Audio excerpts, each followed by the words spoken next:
Assalamualaikum warahmatullahi wabarakatuh.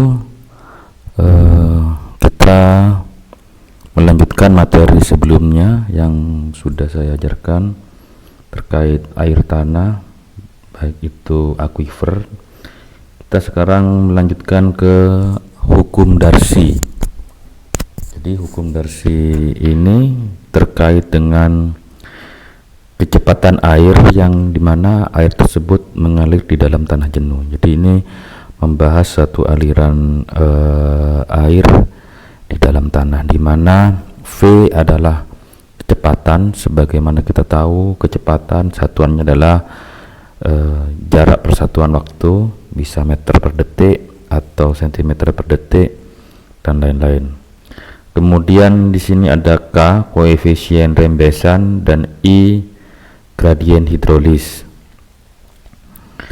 Jadi I, gradien hidrolis ini terkait beda tinggi dibagi jarak, sedangkan koefisien rembesan itu adalah suatu nilai yang menggambarkan kecepatan atau kemampuan suatu tanah untuk mengalirkan air. Jadi makin tinggi nilai K-nya, misalkan pasir dibanding dengan lempung, maka akan lebih cepat pasir untuk mengalirkan. Ini satuannya meter per detik. Kemudian ada volume air yang mengalir persatuan waktu atau disebut debit. Dalam hal ini debit itu Q, ditulisnya Q kecil. Di mana debit itu sama dengan V dikalikan A. Jadi di mana V itu adalah satuannya meter per detik atau panjang persatuan waktu dikalikan A atau luas penampang aliran. Dalam hal ini bisa meter kubik atau bisa juga liter. Itu terkait debit. Kemudian ada suatu hubungan di mana volume air mengalir dalam waktu tertentu atau T, di mana Q di sini adalah volume, di mana Q tadi di sini adalah debit. Debit itu satuannya meter kubik per detik. Kalau T waktu itu adalah detik, jadi detik dibagi detik jadi tinggal sama dengan meter kubik volume. Kalau diberikan lagi Q sama dengan V kali A kali T, di mana Q tadi ini V kali A, jadi V kali A kali T. Sebagaimana kita tahu V sama dengan K kali I, K kali I, sehingga I sama dengan volume K kali I kali A kali T. Jadi volume air yang dapat dialirkan di suatu aliran tanah jenuh itu rumusnya seperti ini. Ini terkait gradien hidrolik dan hukum Bernoulli, di mana gradien hidrolik itu dipengaruhi oleh kemiringan dan jarak. Jadi delta H ini adalah selisih total height antara dua titik yang ditinjau. Ini terkait ketinggian H, height atau ketinggian. Delta L panjang drainage path atau panjang aliran rembesan. Perlu kita ketahui ada juga hukum Bernoulli, di mana hukum Bernoulli ini terkait total head atau tekanan yang didapat atau energi yang didapat itu, ini tekanannya dalam satuan meter atau energi yang diperoleh dalam meter, P per gamma W. P itu adalah tekanan dibagi oleh berat volume air gamma W ditambah V kuadrat per 2G, di mana V kuadrat per 2G ini adalah kecepatan V-nya dibagi 2 kali G gravitasi, kemudian ditambah Z atau tinggi elevasi. Ini hukum Bernoulli.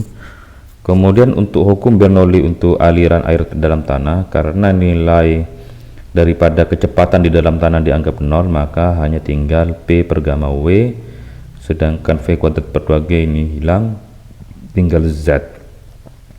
Jadi ini satuan P per gamma W dalam hal ini adalah satuan panjang meter, V kuadrat per 2G ini juga satuannya meter juga. Kalau kita tahu kan V itu meter per detik, jadi ini kalau G meter per detik kuadrat, jadi tinggal hanya meter saja.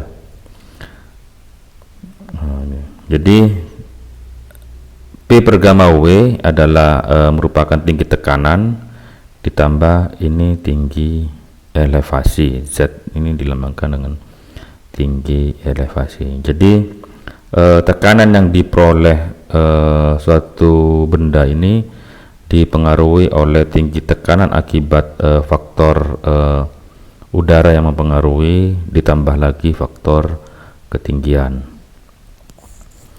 Jadi kalau kita tahu ini adalah aliran air dalam sampel tanah, ada selisih total head antara titik ini dengan titik ini. Kita perbesar saja. Antara titik ini dengan titik ini sebesar delta H. Beda tinggi antara dua titik sama, tidak ada selisih total, maka tidak terjadi aliran. Kalau di gambar 56 ini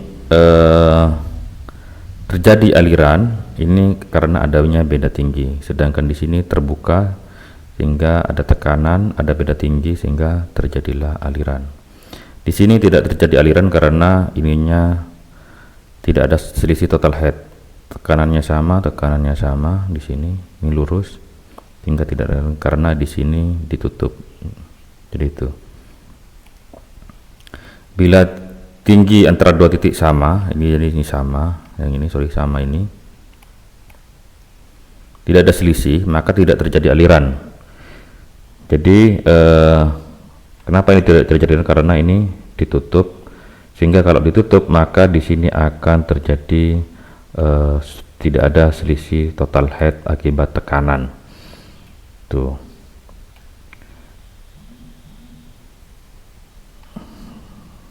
Jadi ini gambarnya.